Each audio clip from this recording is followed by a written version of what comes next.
Hello friends, in this video we are going to discuss one of the example to identify the dual effect of transaction for accounting. So we have already learned that in accounting there are two effects for each and every transaction. First effect is a debit and second effect is a credit. So let us start with our example. Rupees 1,50,000 brought as a cash in a business to start the business. So here cash is coming into the business. So first effect is cash account. Now we have already learned whatever the money is brought into the business by the owner is considered as the capital. So second effect is the on the capital account. So what is the two effect? Money is coming into the business, so cash account is affected. Further, capital is increasing, so capital account is affected. Next transaction is loan taken rupees 50,000 from Mr. X.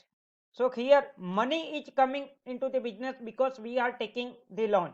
So cash or a bank account is going to be affected. Now who is the giver? Mr. X is the giver. So Mr. X is giving a benefit to the business. So loan from Mr. X account is going to be affected. So there is a two effect as cash or a bank is coming. So effect on a cash or a bank account, and further Mr. X is giving a benefit. So loan from Mr. X account is going to be affected. Next transaction is open the bank account with a SBI by depositing cash of rupees 5,000. So here bank is the taker. So bank is taking out our money. So bank account is going to be affected. Second one, we are depositing the cash into the bank. So our cash is going to be decreases. So here the second effect is on the cash account. So what are the two effects? First effect is on a SBI bank account and a second effect is on the cash account. Next transaction is purchase of printer for rupees 25,000. So printer is an asset for the purpose of a business. So first effect is on the printer account. Further, here printer is purchased. Here name of the person is also not mentioned.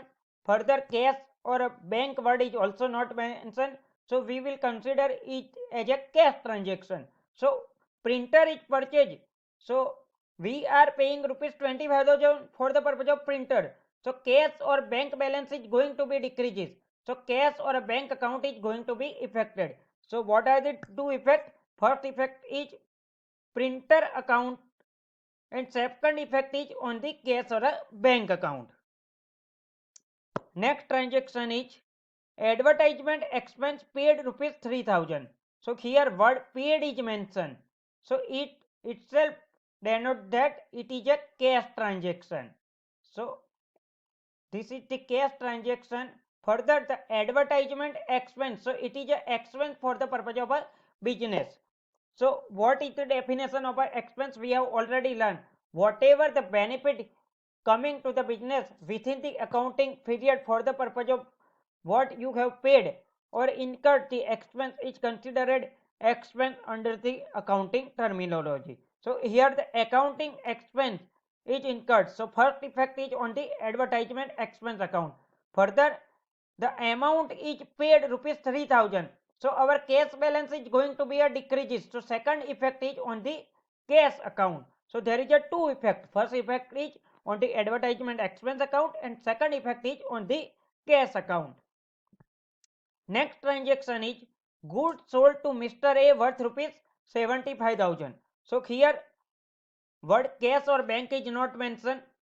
Name of the person is mentioned. So we will consider it as a credit transaction. So here goods sold to Mr. A. So Mr. A is taking out a benefit from our business. So first effect is on the Mr. A's account and goods is sold to the Mr. A. So our goods is going out from our business to Mr. A. So it is considered as a sales. So second effect is on the sales account. So what are the two effects? First effect is Mr. A's account and second effect is on the sales account. Next transaction is goods purchased from Mr. B worth rupees 50,000. So here the goods is purchased. So goods is coming into the business. So it is considered as a purchase. So first effect is on the purchase account. Further, who is giving the benefit to the business? Mr. B. So second effect is on the Mr. B's account. Here the word cash or bank is not mentioned. So it further the name of the person is mentioned. So we will consider it as a credit transaction. So purchase account is going to be affected and Mr. B's account is going to be affected. Next one is the goods purchase return back to Mr. B worth rupees 7,000. So here goods purchase return back. So it is a purchase return. Further, to whom we have written back? Mr. B. So Mr. B's account is going to be affected. Further, goods is going out and it is a purchase return. So purchase return account is going to be affected.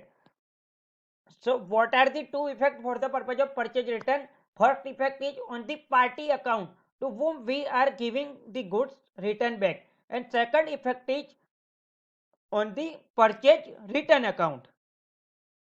Next transaction is goods sold return back by Mr. A rupees 10,000. So here whatever we have made sales is coming back as a sales return. So first effect is on the sales return account. And who is giving back the goods? So Mr. A is giving back to us the already sold the goods. So Mr. A's account is going to be affected. So what are the two effects for the purpose of sales return?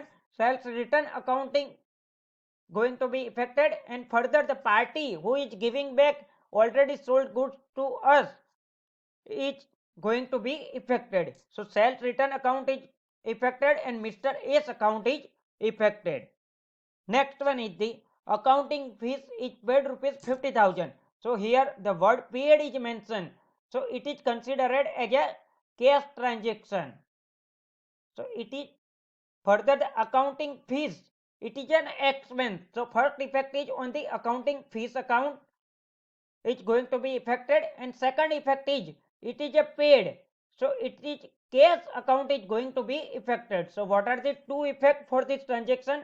Accounting fees is going to be affected, and second one is the cash account is going to be affected. So this was the discussion for the purpose of dual effect of the transaction we have understood with the help of the one of the example. Thank you.